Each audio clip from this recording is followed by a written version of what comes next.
3D printed guns, what are they? Are they legal? And how many FBI lists am I on right now? Because I've been Googling 3D printed guns all week. Hey there, and welcome to Imperfectionist Gaming. I do deep dives, I do weekly streaming. If you like that kind of stuff, then please subscribe. 3D printed guns, also known as ghost guns, have been around since 2013. 3D printing allows everyday Americans to make a range of weapons, including pistols, shotguns, semi-automatic weapons, from the comfort of their homes. One such American, allegedly, was Luigi Mangione.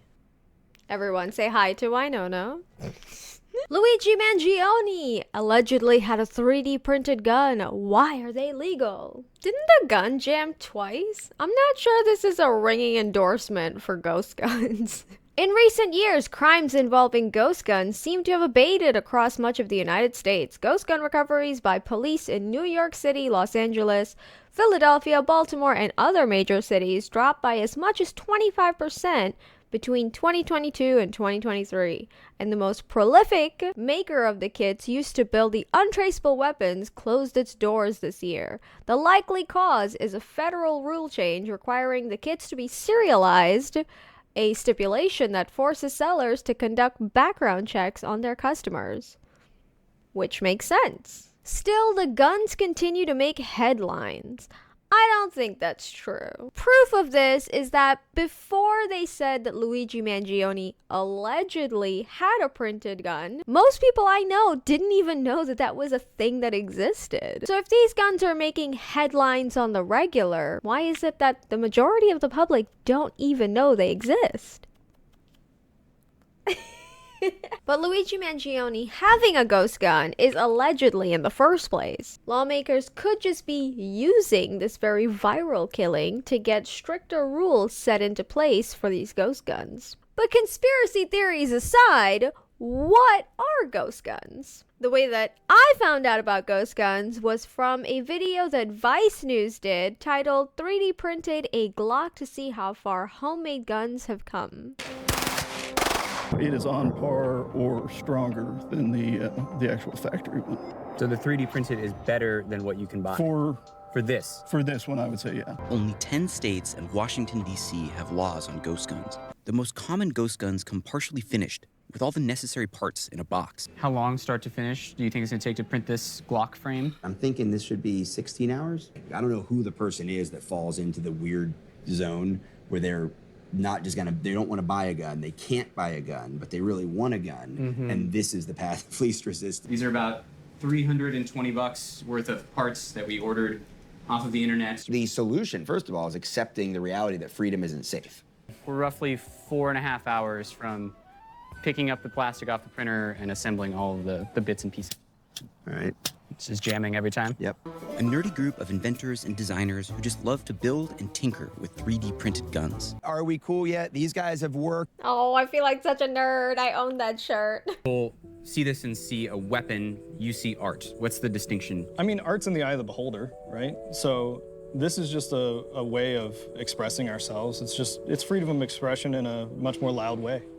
The amount of effort that you put into these, you're not going to do that just to go and do someone harm. As long as they're used for their intended purposes by people that legally can have firearms, I don't have an issue with that. When people use those firearms for criminal purposes, that's when it becomes a problem. So as a person that has used a 3D printer before, it is really not easy to get the logistics down. Like the video shows, there is a multitude of problems that you could run into, from the machine being not level enough, to the materials that you're using, to the materials shifting while you're printing, and getting constant error codes on the machine, as does all technology. And Vice shows off how difficult it is to make the gun, saying that the fact that it takes this long to make it and the process is a barrier between you and owning a 3D printed gun.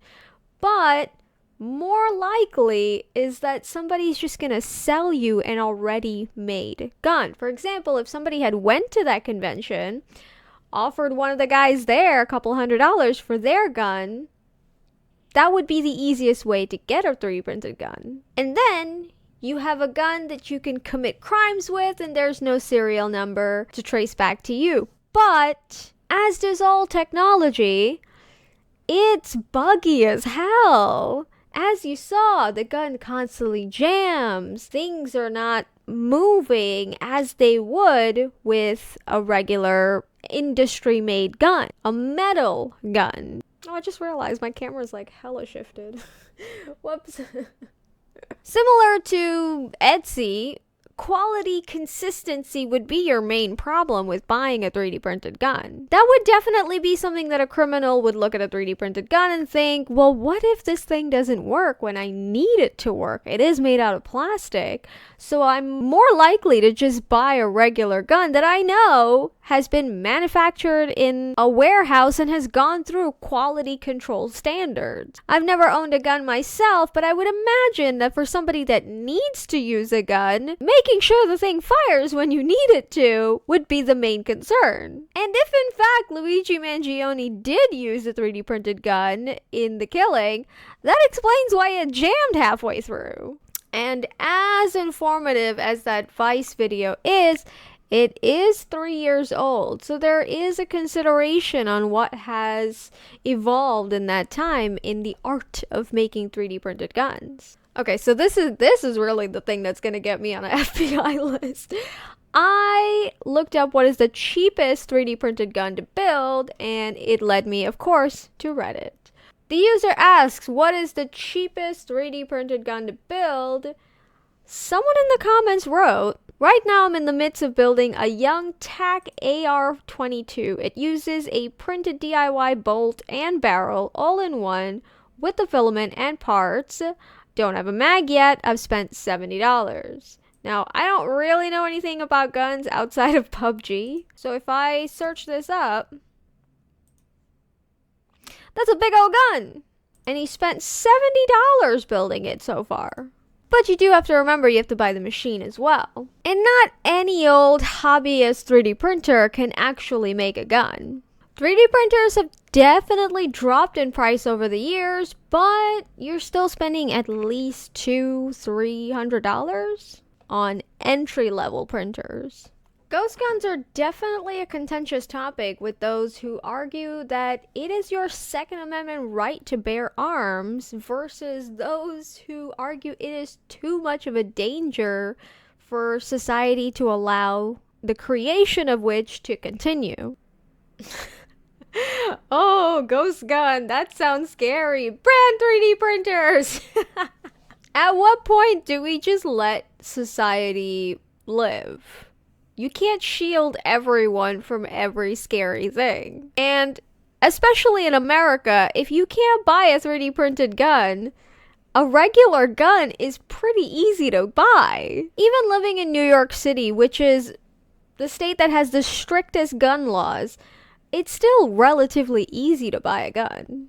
I honestly think, simply from a quality control perspective, people who are gun users, whether they're criminals or not, I don't think they're gonna be using ghost guns simply for the fear that they just won't work or they'll jam or something will go wrong with them because they don't have that manufacturer standard. Not to mention the fact that it's probably a lot more expensive than a regular gun. Because if you was to buy a ghost gun, you would have to pay the person who's making the gun. So on top of the cost of the materials, the person is going to charge you labor time. And from my limited knowledge of walking around Walmarts in other states that do actually carry guns, I believe you could probably buy a regular gun for like $60-70, maybe even like $100, but that's still cheaper than a ghost gun. I would assume, because the labor costs I would assume would be quite a bit because it takes many hours. And I think at this point people know that 3D printers are really bad for your health. Fumes from processing. When ABS plastic is heated to high temperatures, such as during 3D printing, it can release fumes that can irritate the eyes, throat, and respiratory system. This is no joke. This can have severe long-term effects on your health. This was relatively unknown a couple of years ago when 3D printers were new, but at this point, I think most people who own one or were looking into owning one, they're aware of these health concerns. Something that most people will do to combat this health concern is to just have the machine in a well-ventilated area, such as maybe your garage. But as everyone knows, when you put your hobby in the garage, you end up never doing it. 3D printers are an incredible invention. You could 3D print a house. You can 3D print food. You can 3D print depression pills. Okay, that last one is a joke. But 3D printing technology can make almost anything. They are incredible. But I don't see 3D printed guns replacing conventional guns anytime soon. So all of this talk about 3D printed legislation, ghost gun legislation, my belief is that this is a whole lot of fear-mongering. But if they do succeed in getting ghost guns banned in some way, shape, or form, it's not the worst thing in the world. 3D printed guns are dangerous. But there definitely is a line between allowing these sort of things and maintaining your Second Amendment rights. So drop a comment down below. What do you think about ghost guns? Do you agree with lawmakers and there should be strict laws against them? Or do you agree with the guys in the video who are making the guns, saying that this is art and it's an expression of freedom and your Second Amendment rights? And don't forget to like the video and subscribe if you haven't already. And join me again on another deep dive.